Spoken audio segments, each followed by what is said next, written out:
223 or 203. Okay.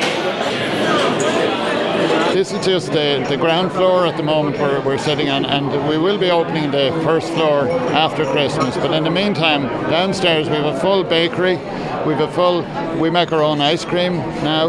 We make our own, everything that you see on the counter is made here, not bought in. And it's like the tea and the coffee, fresh, original, authentic. Everything in the cafe now is made within these four walls. One of the things here in Grafton Street is the window that you see on to my left is the Creatina window, which is a stained glass work by Jim Fitzpatrick, and we commissioned that in 1990, and Jim Fitzpatrick did it in stained glass for us, and we had it in another cafe in Mary Street. We moved it here.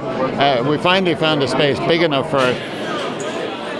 We need to be busy because we need to, on this level, we'll have 250 seats, and when we open upstairs we'll have 500 seats. So there's a lot of business to absorb from Grafton Street. Bewley started in the tea business, and really coffee was the second big strand of that business, and it's still at the core of the business. Tea and coffee that's our speciality, and it's what we're great at.